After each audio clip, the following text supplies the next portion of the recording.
You're not in crisis. Nothing dramatic has happened. The people you love are fine. The house is running. The obligations are being met, more or less the way they always are. And yet, there's this feeling that keeps surfacing. Not loudly, not in a way that demands attention, more like a quiet gap between the woman doing all of this and some other version of her that you can't quite locate anymore. You know the gap is there, you've known for a while, you just haven't had a name for it. Today, that changes. There are 7 specific signs that a woman has lost herself in the roles she performs. Not lost as in gone forever. Lost as in displaced, buried. Performing without a self underneath the performance. By the end of this video, you'll know whether this pattern is yours.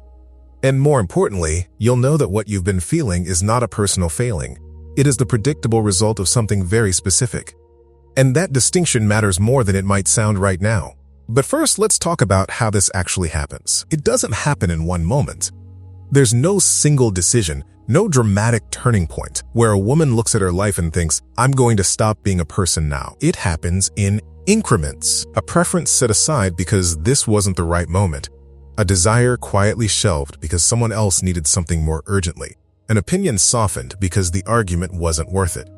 A version of herself, her ambitions, her humor, her particular way of wanting things, gradually moved to the background so the roles in the foreground could run more smoothly. And here's what makes this so hard to see. Every single one of those increments made sense at the time. Each one was a reasonable choice. Each one came from love, or practicality, or both. The 32-year-old who softened her ambitions so the household could stay stable. She wasn't making a mistake. She was making a calculation. The 38-year-old who stopped asking for what she wanted because the asking created more friction than it was worth. She wasn't giving up. She was adapting. The problem is that adaptation, repeated over years, becomes architecture. And at some point, the architecture becomes the only structure she can see. The roles she was performing become indistinguishable from the person performing them. That's the mechanism. Not laziness, not weakness, not failure to do the work.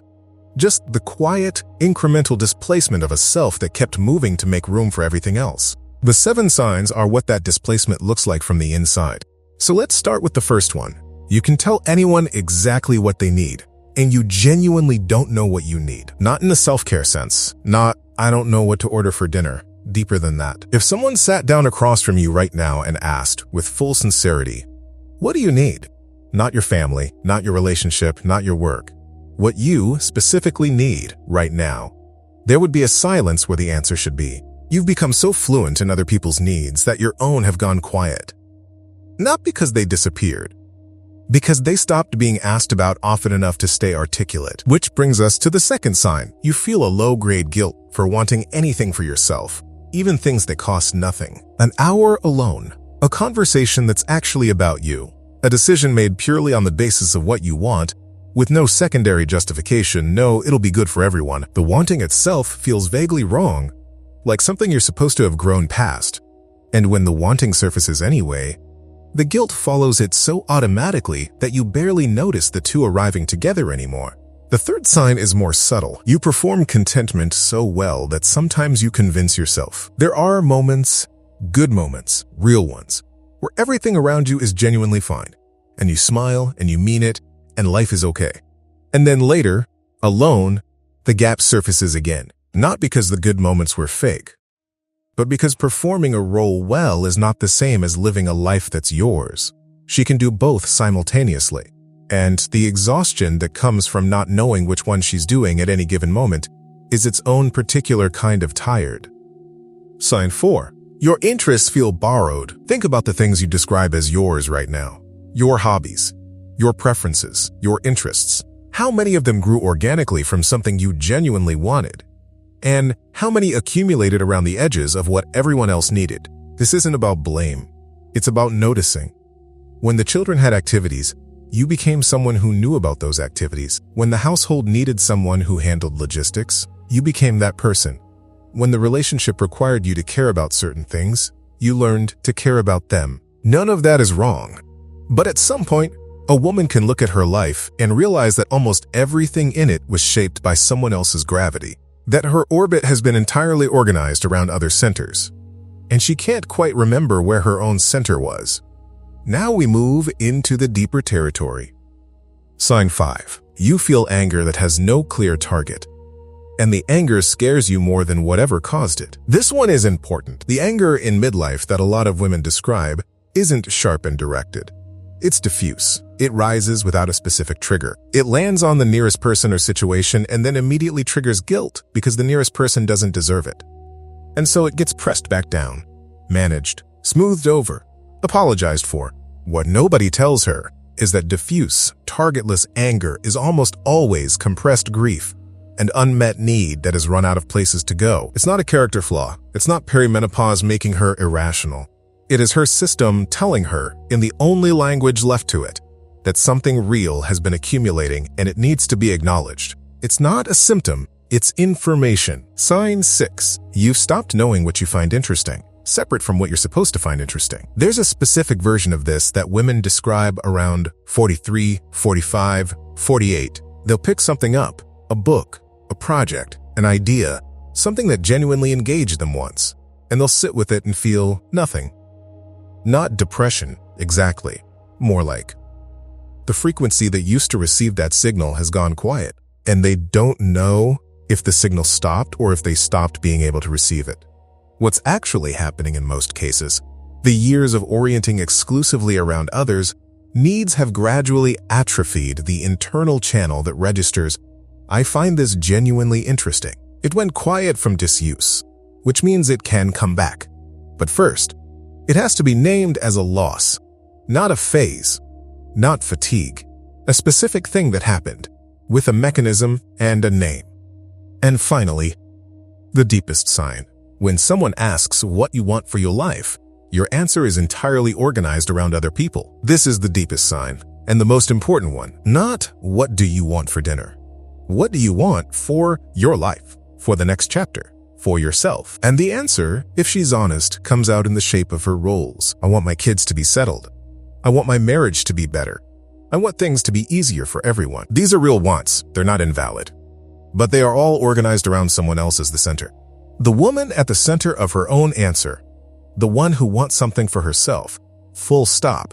With no relational justification attached. She's been so quiet for so long that when the question comes, there's a silence where she should be. That silence is not emptiness. That silence is the gap this whole video has been describing, and it has a name now. 7 signs. 1 pattern. Not a character flaw, not a hormonal footnote, not ingratitude. The specific, predictable result of years of performing roles so completely and so well that the performer got lost behind the performance. If what this video is doing, giving precise language to something you've been feeling without quite being able to name, is something you want more of, there's a resource in the description called The Vocabulary of Midlife. 50 concepts, precisely defined, built to give you the words for what's been happening beneath the surface so you can stop carrying it in silence and start understanding it with clarity. The link is in the description and in the pinned comment. So here's what matters now. These signs are not telling you that you made the wrong choices. They're not telling you that the roles were mistakes, or that the love that went into them was misplaced, or that the life you built around them wasn't real. What they're telling you is this. A self that is only ever expressed through roles eventually becomes indistinguishable from those roles. Not because she failed to protect herself, but because the architecture of most women's lives is not built with space for that self to exist alongside the roles. She was never given the room. She kept making room for everyone else because that's what the structure rewarded. And the structure was not of her design. This is the thing that most self-help content misses. The erasure wasn't a series of failures.